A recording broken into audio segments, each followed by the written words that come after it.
როგორც უკვე გითხარით, დღეს 4 თებერვალია, კიბოსთან ბრძოლის საერთაშორისო დღე და კარგად ვიცით, რამდენად მნიშვნელოვანია საზოგადოების ცნობიერების ამაღლება ამ კუთხით, რაც საბედნიეროდ ბოლო 10 წლების მანძილზე აქტიურად ხორციელდება და გადაცემის ამ ნაწილში კიდევ ერთხელ ვისაუბრებთ, რა მნიშვნელობა აქვს რუტინულ სკრინინგს, რაც სამომავლოდ უკეთესი შედეგების მიღებისა და ხანგრძლივი სიცოცხლის განმაპირობებელია და ასევე შევეხებით ონკოლოგიური დაავადებების მკურნალობის სახელმწიფო პროგრამებსა და სერვისებს, რომელიც უფინანსდებათ და ხელმისაწვდომია საქართველოს მოქალაქეებისთვის. სიამოვნებით წარმოგიდგენთ ჩვენს სტუმარს, ეკატერინე შარაძე, ჯანმრთელობის ეროვნული სააგენტოს დირექტორის მოადგილეა დღეს ჩვენთან ერთად, რომელსაც მივესალმები. პირველ რიგში მადლობა, რომ დღეს ხართ ჩვენთან სტუდიაში, შუადღის ეთერის და სივრცის ნაწილი.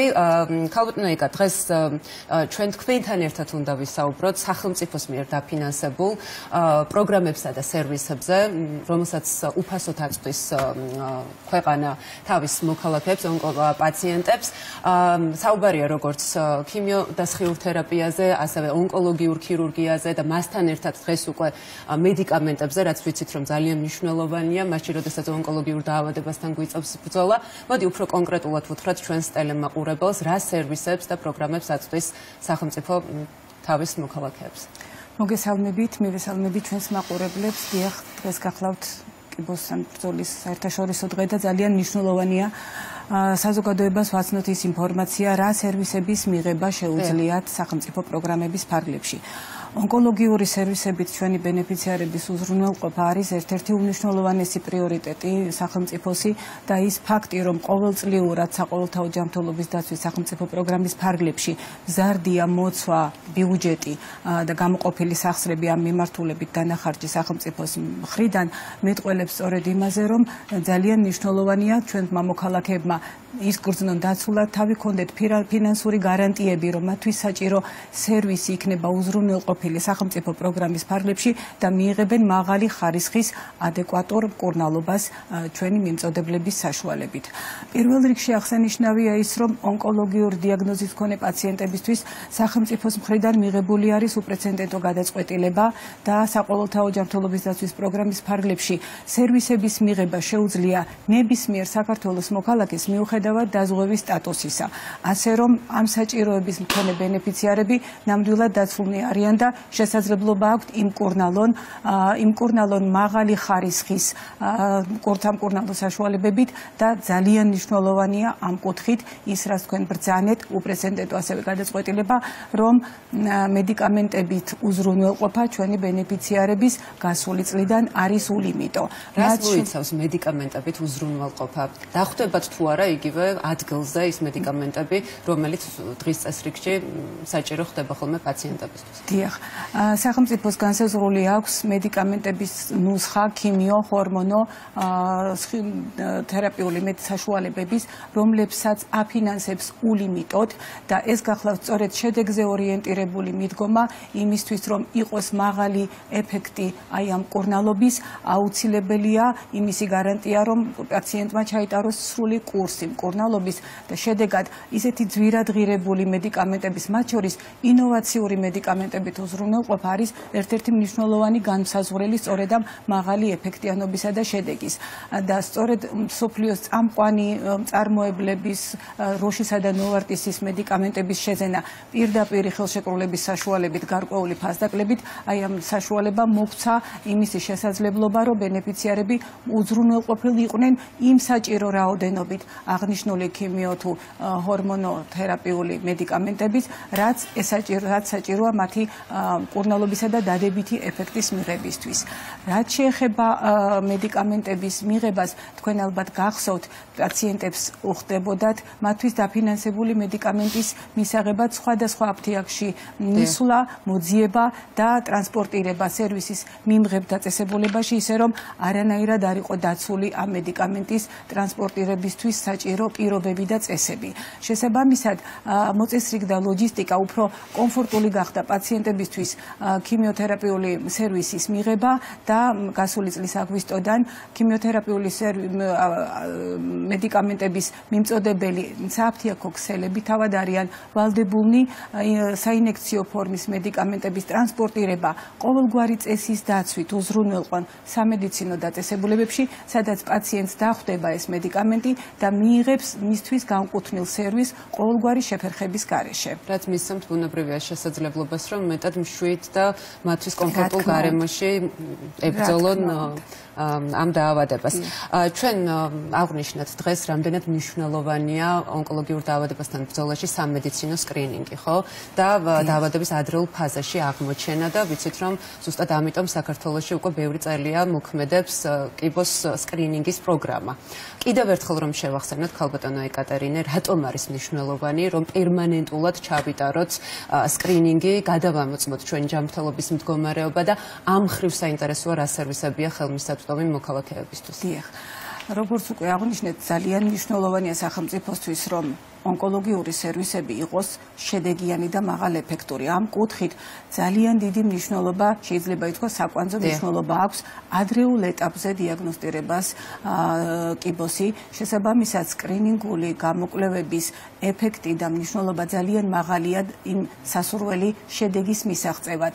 ქვეყანაში მოგეხსენებათ მოქმედებს 4 ტიპის კიბოს სკრინინგი. ეს გახლავთ ძუძუს კიბო, საშვილოსნოს ყელის, პროსტატისა და მსხვილი ნაწლავის კიბოს სკრინინგი შესაბამის ასაკობრივ კატეგორიებში, ასევე თბილისის მერიის დაფინანსებით ფარისებრი ჯირკვლის კიბოს სკრინინგი ხორციელდება თბილისის მაცხოვრებლებისთვის, თუმცა უნდა აღინიშნოს, რომ სკრინინგის მოცვის მაჩვენებლების შედეგები არ აგვაქვს მთლად სახარბიელო.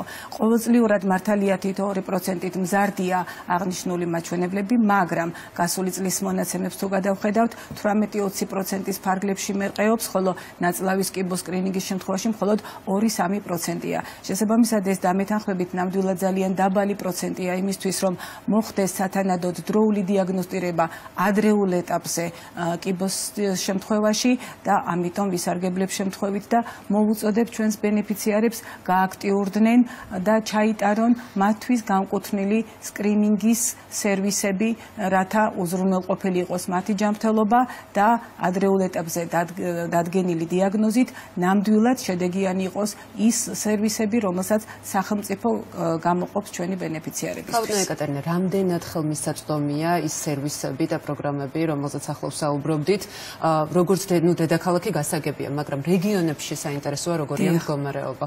აღნიშნული სკრინინგის ჩატარება მთელი საქართველოს მასშტაბით არის ხელმისაწვდომი. შესაბამის სკრინინგ ცენტრებსა და ამბულატორიულ დაწესებულებებში მოქალაქეებს შეუძლიათ მიმართონ აღნიშნულ დაწესებულებებს, ასევე თქვენ ალბათ მოგეხსენებათ არსებობს booking.gov.g ვებგვერდი, რომლის საშუალებითაც ნებისმიერ მოქალაქეს შეუძლია მიიღოს ინფორმაცია იმ კონკრეტული სკრინინგის შესახებ, რაც ეკუთვნის ასაკობრივი კატეგორიის მიხედვით და დაჯავშნოს მისთვის სასურველი სკრინინგი სასურველ დროსა და ადგილას. ასაკობრივი კატეგორია კიდევ ერთხელ რომ დავაკონკრეტოთ მაინც ჩვენი მაყურებლისთვის. თითოეული სკრინინგის ტიპისთვის განსხვავდება ასაკობრივი კატეგორიები, ეს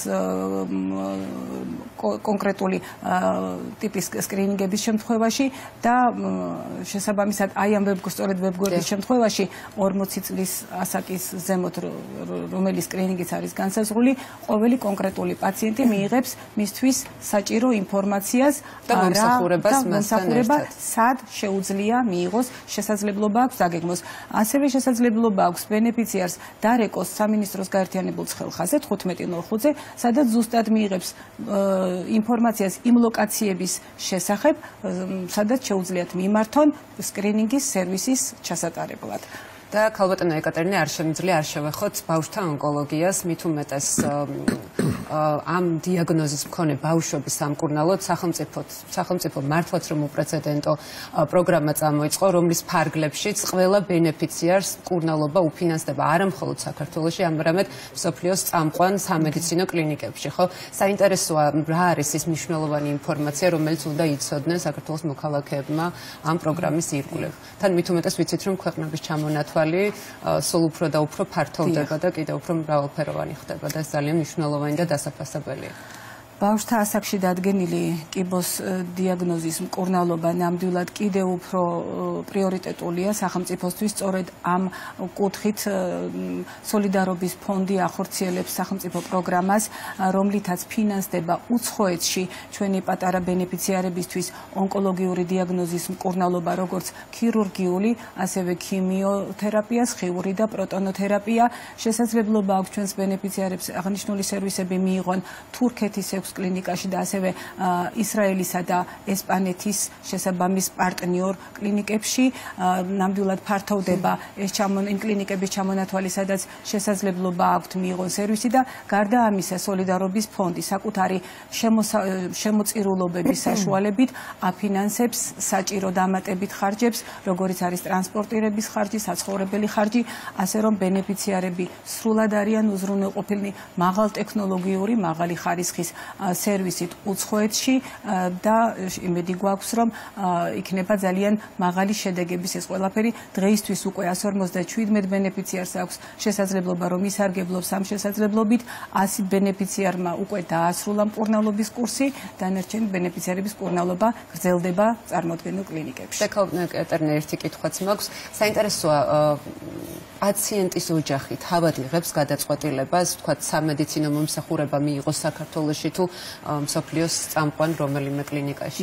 დიახ, იმის გათვალისწინებით, რომ საქართველოშიც სავსებით შესაძლებელია მკურნალობის მიღება და სერვისების მიღება, თავად პაციენტის ოჯახის გადაწყვეტილება არის განსაზღვრელი, თუ სად ირჩევს პაციენტი მკურნალობისთვის, რომელ კლინიკას ირჩევს, მომართავს სოლიდარობის ფონდს და სხვა პროცედურებს უკვე თავად სოლიდარობის ფონდი უზრუნველყოფს, იმისთვის, რომ ჩვენი პატარა ბენეფიციარების მომავალი იყოს გარანტირებული და მათი ჯანმრთელობა უზრუნველყოფილი.